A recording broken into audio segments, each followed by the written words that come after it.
Morning, everyone. So, in this video, we're going to make a convocation list from scratch, though obviously I have ideas. This is somewhat because people have been asking me what I would play in the new Crisis, and I've given it some thought, but not a ton because I'm practicing for squad goals. I actually am playing against Convocation in the lunch meet this in a couple days, so that's like almost re-inspiring me to look at them because I like some of the ideas and stuff I've used in the past. There's nothing like too crazy. And we also know, I mean, some of the law is there's rumors going around. I mean, with the announcements of maybe Magic being changed, because I know Colossus is being changed. And I think with the repackaging, there's hope that maybe some of the other models get touched. Maybe with OG Strange and Clea, I think people have been murmuring about. I think some of these got announced. I forget which ones. I know Colossus got announced. But there could be a shakeup in some of the convocation models that are unused. Magic is used, so if she gets anything, like I consider that just a bonus because I think she's pretty good as is. But obviously, Clea and OG Strange aren't used in many lists. Though I do want to talk about Clea in her current state because Twitty, who I'm playing on this weekend, has her in his roster, and I was like, okay, I'm gonna look at his roster. I'm gonna see why maybe he has her, and we'll just talk about her a little more. 'Cause it's been a long time, almost like a fresh look at Convocation. Now, obviously, I'm gonna probably find holes in things, but let's just look at just kind of do a refresh talk about them. So there's only 8 affiliated models. Yeah, there's only 8. Yeah, I guess there was only 8. I think it's when making a roster, like I pretty much always pick these 4. I'm kind of a Wong hater. At least in Midnight Suns, I'm a very big Wong hater. I think in Convocation, he probably gets a little bit more value. I mean, he's fine. He's fine in Suns. He doesn't benefit from any of the cards. He doesn't really turn on as much as their turn 1 stuff as maybe he does in Convocation. I think the healing is probably a little bit better in Convocation because of the bumps. Kind of Suns has safe grabs, right? And so when you have safe grabs, you can just safe grab stuff and be safe. That's the whole point. But in Convocation, we have kind of like mini fallback as a leadership, so we can do things like go grab a midline extract with Rhino or A-Bomb or whoever, right? Even Strange can do it depending on what's across from you. And being able to bump back and then like late turn get healed by Wong is really strong. You're basically, the enemy attacks you, you get to bump back to a secure potentially, and then Wong gets to heal you. And unless they have last activation, like they're gonna have to do it before Wong goes. And there's things that are really good to give power to, like Voodoo, which is still can do that in Suns, I guess. Doctor Strange is really good to give power to. There's a lot of splashes like Shang. Again, there are things in Suns that are good to give power to, so I don't want to discredit Wong completely there. But it feels like you might as well take like Voodoo, Mummy, or something over Wong. Right? I feel like there's better things you can take than Wong. I digress. I probably have to have him in Convocation. I don't think there's enough other models that really grab me. And so one thing I want to kind of preface is it's kind of like a new light in looking at things because if you think about it with the new Crisis, and we talked about this in the Suns lens and not so much the Convocation lens, it is getting more scenario based, right? There's no ease anymore. There's no researcher.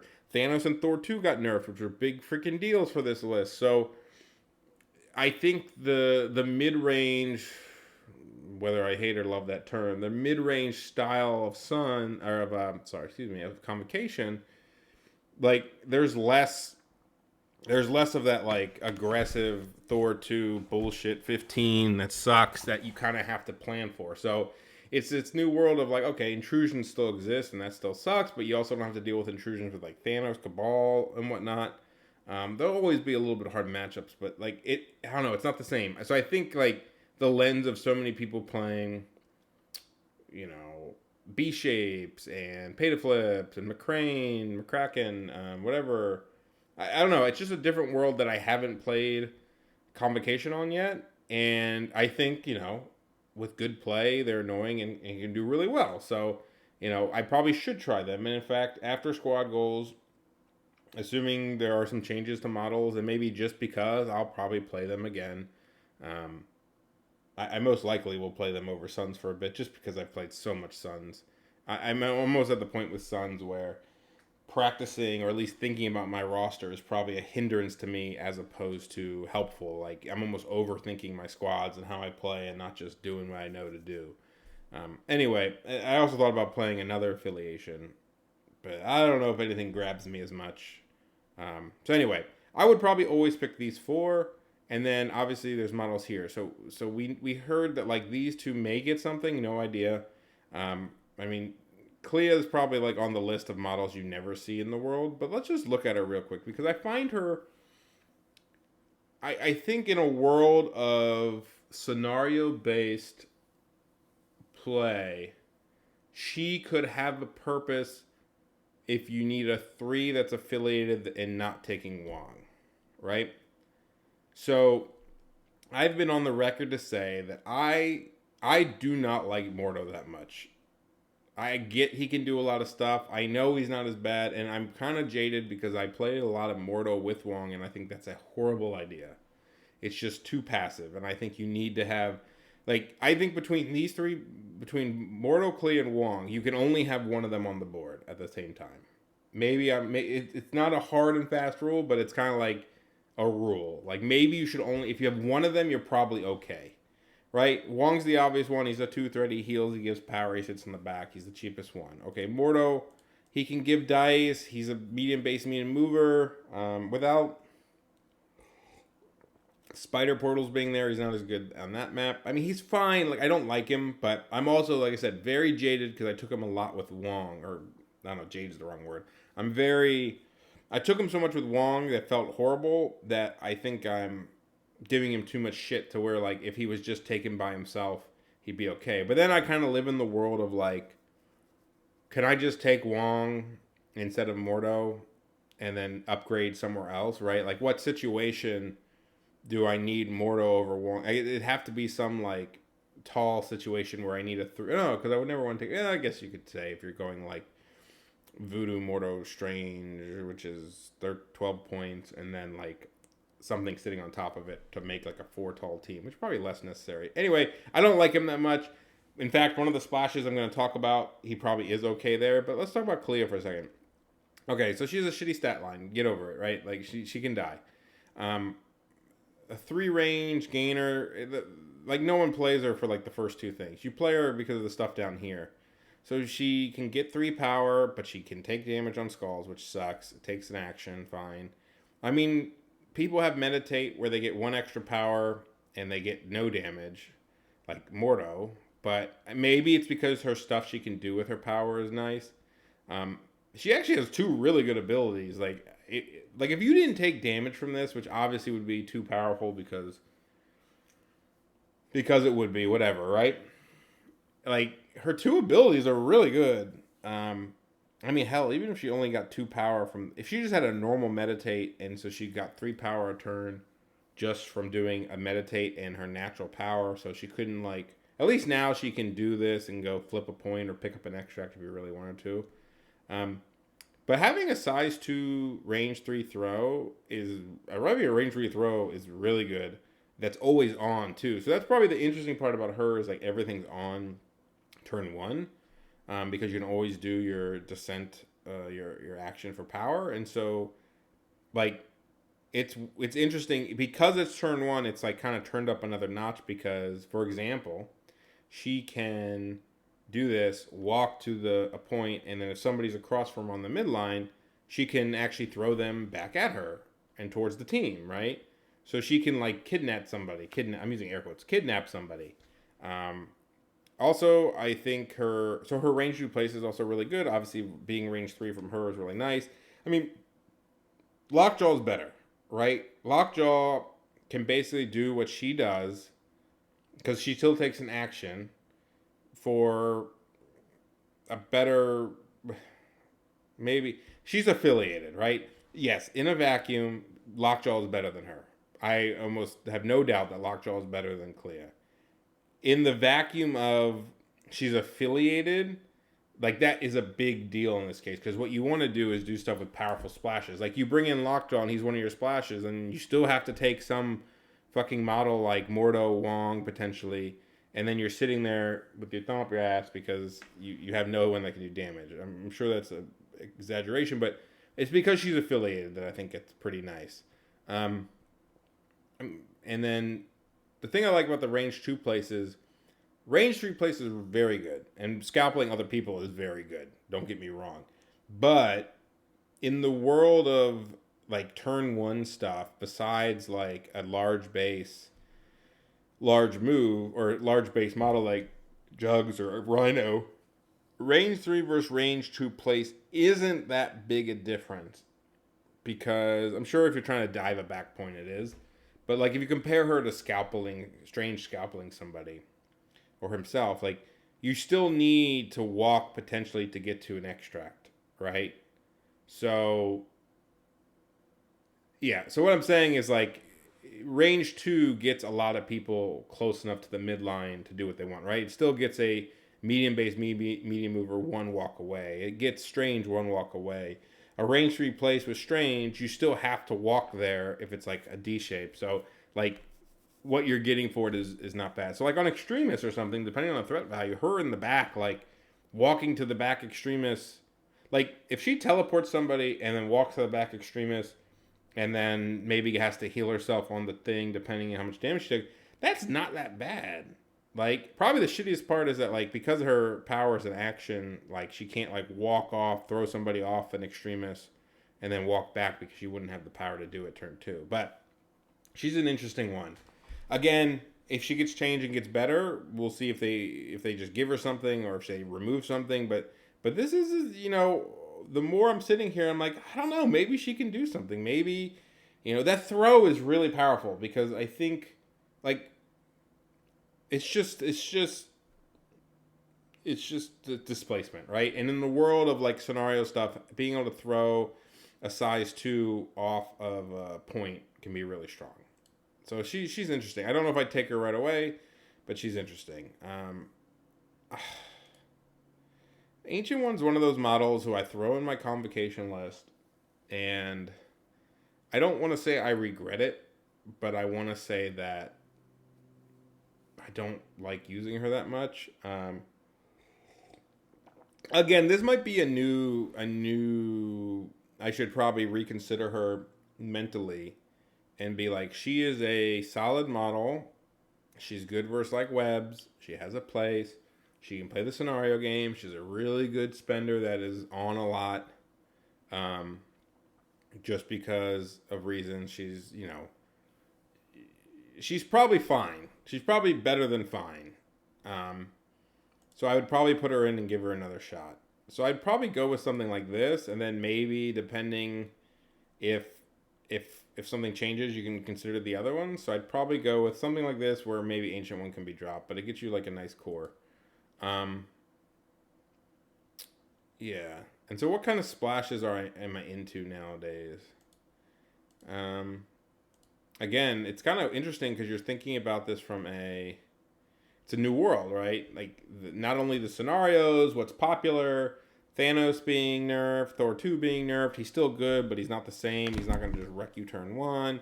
And then with potential changes coming, which we don't know of them yet, but, you know, we can't think in that world yet. But, I don't know, Convocation might be in a really good spot soon just because of all of that shit. So, I think... So, Twitty has Juggernaut in his list, and I had him in my list last year for squad goals because I lost Rhino. But I've been saying this before... I don't know, I'm not trying to say I'm the first one to say this, but after playing against Juggernaut a good bit and seeing him more in the new scenarios and stuff, I do think Juggernaut is poised to make a pretty decent comeback in the world of MCP because he was always fine and good, and he was really good when I first started, but just the way the game is being played now and a more scenario focused, I think he's going to be really strong. Or is really strong in the meta, and is kind of making a comeback for that. And I liked him when I played him last year. He's actually kind of funny with Mordo because he can walk, slide, punch. Mordo, if he had gone and meditated, can empower the punch, so you get a 10 die punch on the midline, and then he can, if he gets a power from the punch, which he should, he can take the damage away. So I'll give it to that he's not bad with Mordo, because he's usually only making one attack, and he can shunt the damage and stuff like that. So maybe there's a world where he comes back for that. But also kind of cool with Clea, he can get placed up to walk, slide, and make it to a back D of an enemy. So if you're really like, I'm just gonna go dive this person on and cause a ruckus, which is what Juggernaut does. Yeah, I mean, if they have one person on their back D or back B, F, whatever, and he walks, slides, punches them, and gets the wild, like, you get their point, and they're like off of it, like, they could be really out of the game, and he can. The thing about Juggernaut is, one, big bumps are always good. He can get out of a lot of attacks. He's already annoying to kill, but also because his play pattern is walk, get the power to slide. He's very mobile, but not to the detriment of him, right? So, like, the reason I don't like him in Suns is he's a safe grab, sure, but his natural play style doesn't need bump. And sure, if you need that little extra distance, it's not going to be bad, but you're not going to bump into double tap a lot of the times, because 2 5-dice attacks versus, like, the 8-dice attack is whatever. Like, you almost might as well walk and get the power, get 3 extra dice, and, you know, hit them that way. I think it's statistically better to do an 8-dice attack versus 1 2 5s, unless you want to double push people or get better chances at pushing. There's all this other shit, but the point being is the play pattern. But that play pattern is fine in Convocation and in the game now, because if you're rotating D to D, walk, slide to the D, punch somebody is fine. Like, you've done your maximum potential and you've rotated, right? So, like, that's the best way to think about it. I actually think Ultron 2 perspective, so here's the interesting thing about Ultron 2. I think the meta from a team-wise is, and this is congruent with the Crisis stuff, but from a team perspective, Ultron 2 is better than he was in the last meta. So there's the pre-Age of Ultron. There's the Age of Ultron meta where he was just good. Take him on Ds, be unkillable, great. Then you had the post-Age of Ultron meta where people didn't take him, but he was also too fragile for that meta because it's still E's and stuff. There's still a lot of fighty teams, Thanos, Thors, that could just blow him up. He was still fine, but, like, playing without Age there was kind of shit. And now you're in this meta where those models are nerfed and the E's are gone, and the teams are less likely to be able to get through him as fast, and he still puts out a lot of output if you play him right. But the shapes, like, it's that weird catch-22 of the teams are better, but the teams are better because their E's aren't in the game and you don't have those teams anymore. So, like, he's not as good on, like, the other shapes. Like, I don't get excited by Ultron on Ds. I think he's very hard to play there unless maybe you're storm hopping him.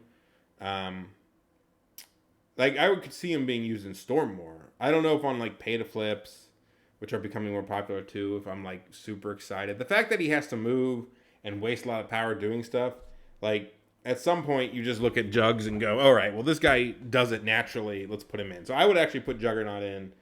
I also think he's really fun to play. I can't tell if I think he's actually hard to play. I don't think he's that hard to play. I think he's kind of easy.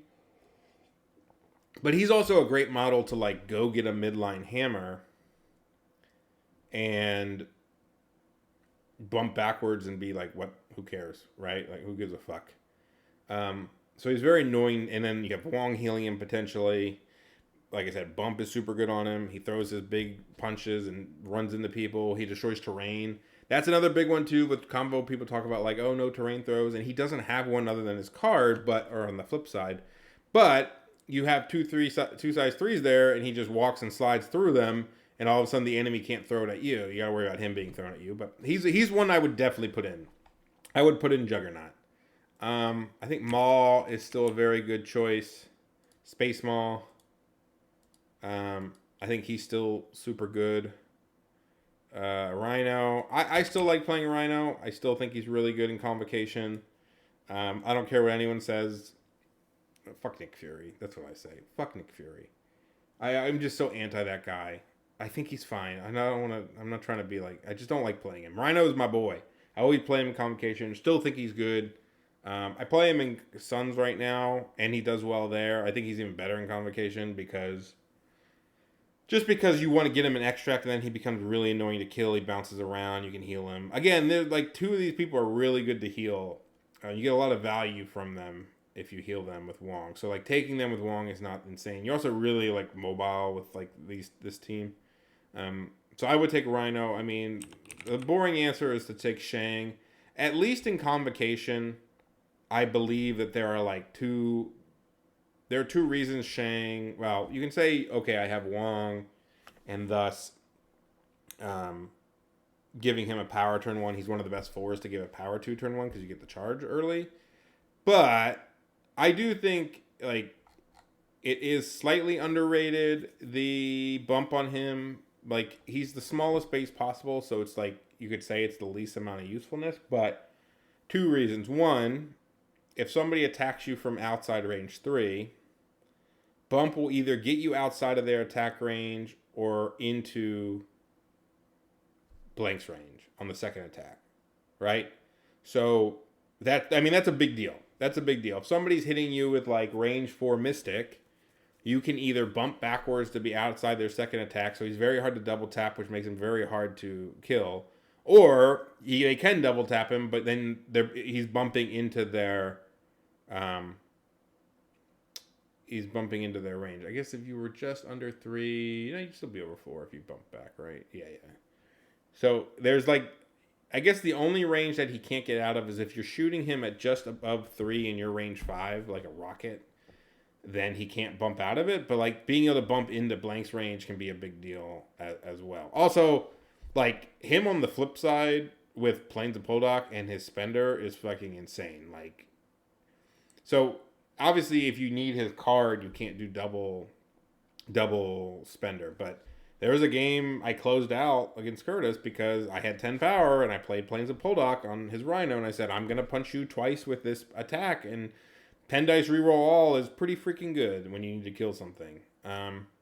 So yeah, he's a great model, but I actually do think he works well in Convocation despite being really good. I do think those two little things help him a lot, and obviously some displacement pushing. He's a great model, and he should be in your damn list. Is probably the sad answer to this. And so that leaves us with only one spot. And honestly, I feel like it needs to be a 3. But this is where I'm like, Ancient One probably doesn't need to be here. Like, sure, there's teams where you take Strange, Voodoo, Ancient One, and that's 13 threat. And then like you can put a 5 on top of it or put a 6 on top of it for 18 and 19. I just don't know if that happens.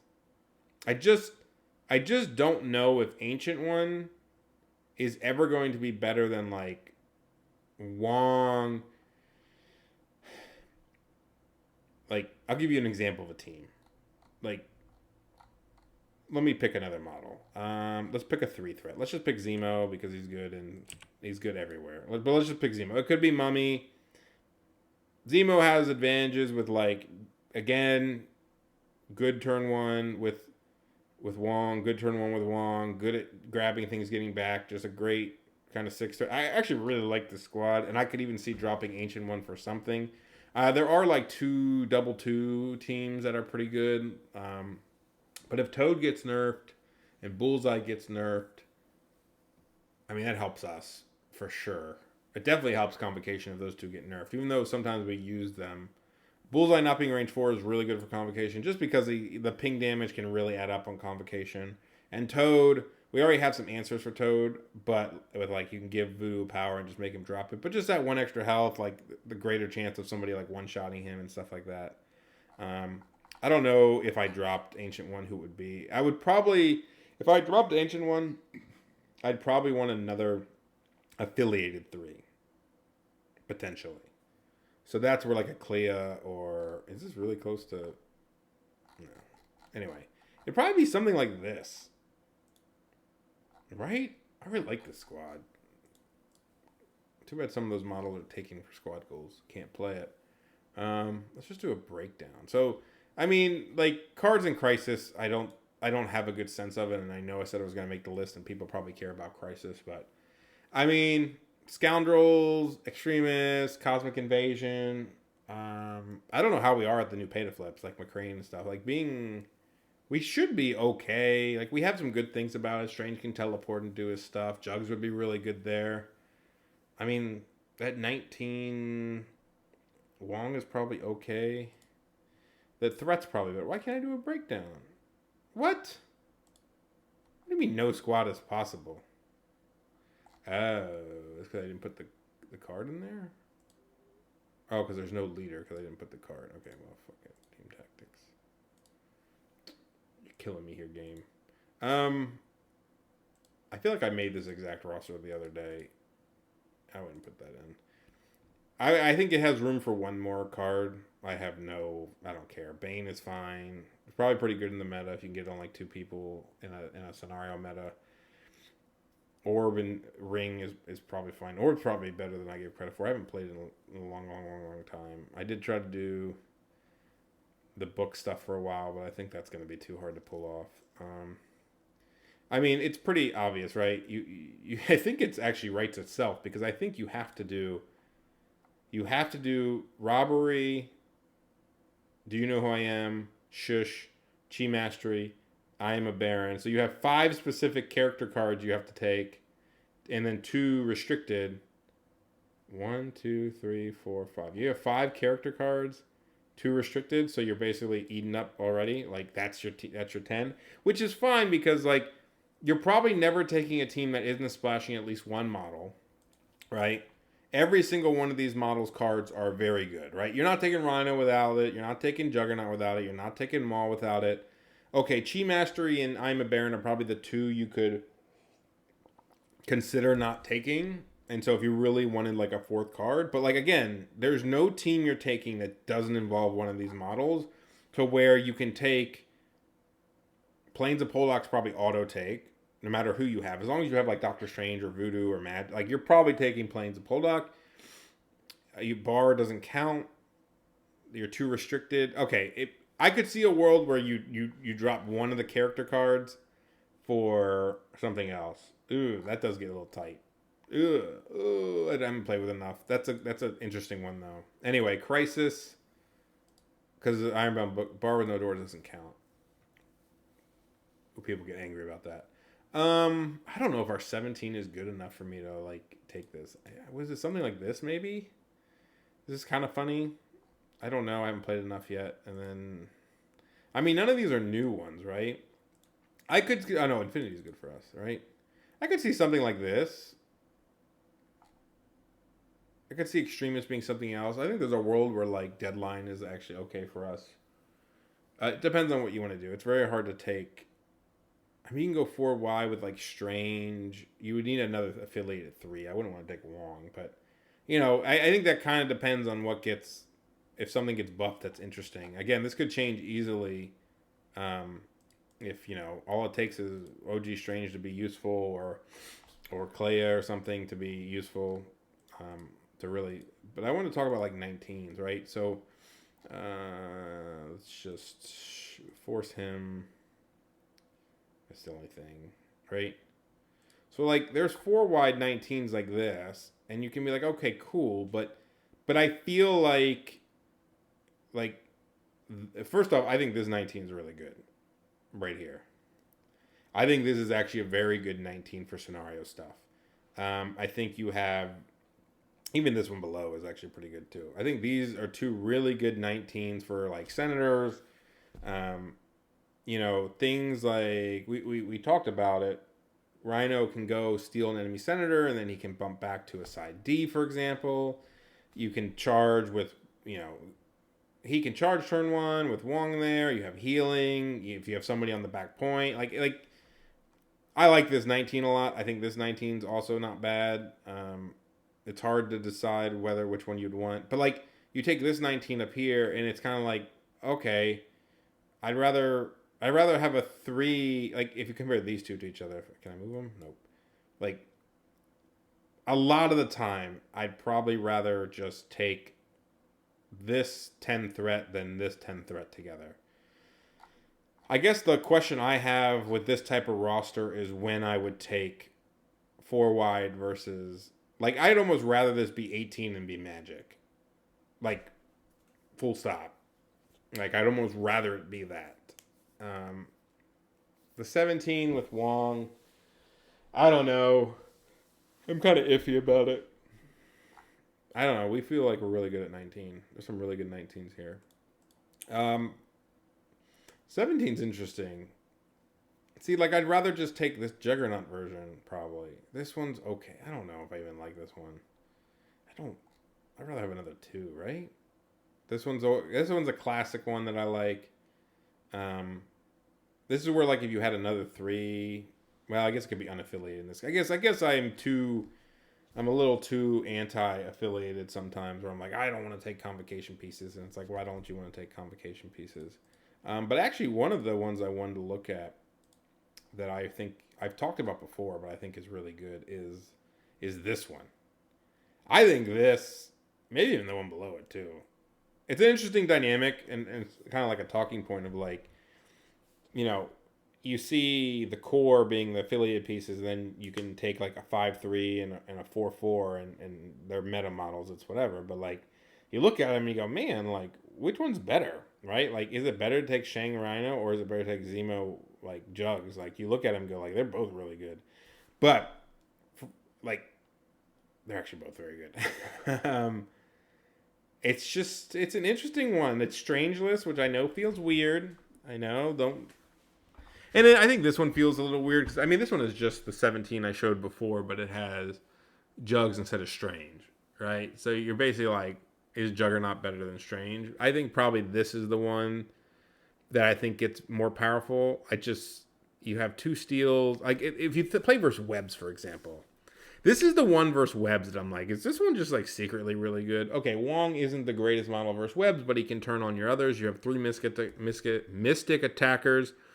And you have Rhino and you have steals, right? Like, that has to be good. And I guess there's a version of this one where you can take Ancient One, and then you get a different 3. Like, you can have Zemo instead of, right? Like, it's this one. But again, it's like, okay, it's Zemo, Ancient One for Rhino Magic. I don't even know if that's any better, right? Like, I don't actually think that's, like, strictly better. If anything, having another good 3. Is there a 3 version one? Where's the one with Magic? Is there one with like a threat doesn't work, does it? Nope, never mind. My idea was you need 2 3s, so you can't even have. You would need one more 3 where you can run. That's dumb. If you're another affiliated 3 that gets like really good Mystic, like I could see a world where you take, if Clea was in the list, you take Clea, Voodoo, Magic. Let's just go to the roster. Back to editing. Let's just remove this stupid bitch from this list. We'll put in Clea for now, just because I can find her faster. Breakdown. 17. Like, no, that's not good. Where's the roster with... I'm trying to find it. Oh, she's at the end. Oh, it's because that ordering. I hate that shit. Okay, that's why you should always put your... Like this one. This is the one I was thinking of. Like, this one's okay. I don't know. That's kind of my thought process is... And also you can take... If we get another good 3... and it's like more of a fighty scenario and you don't need Voodoo, and I get it, Voodoo's amazing. I'm not going to... But like, there's worlds where I feel like Voodoo Wong is worse than Magic 3. Like, but it has to be affiliated, so you need a good 3. But I think Small could come out. There's probably, and that's the other thing too, if Clea becomes very good, like if Magic gets buffed and she's just better, we're all happy. If Clea gets buffed and is better, then I think there's this interesting world where you have like this 8-threat core and you just take really good splashes. So like, but that's where like Jugs becomes interesting, or maybe not even interesting, becomes maybe lame in a way, because like at the end of the day, Juggernaut can always be Strange. So if you're not, and that's the weird world where if you're not taking both of them, like Juggernaut can always be Strange, and like why not be Strange in it, right? But I do think as a 20, I like Where is it? This one. I think this 20 is pretty good on like Scoundrels. So I won't call it like, it's basically what I used to run with Ultron 2, and now it's Juggernaut instead. I think it's really good on Scoundrels. I don't know what else to tell you. I just think it's good on Scoundrels. I think you have displacement. You can get around very fast. You have steals. You have healing. I feel like this is a really good Scoundrels team. And I should play Scoundrels more because for my own little hype train, I'm pretty sure I've never lost on Scoundrels in like a rated game, a ranked game, and not even rated game. Just I'm pretty sure I have one loss in like the last year on Scoundrels and in the Longshanks games. So like I play Scoundrels very well, I guess, internally. And there's some scenarios I play like shit. But Scoundrels isn't one of them. I'm good at Scoundrels. For whatever reason it is. But like, that team seems really good. Man, Curtis, you're not gonna watch this because you don't watch my videos, but let me play Convocation for squad goals, buddy. Just give me Shang, and then Johnny give me Magic. Alright? Thanks for listening.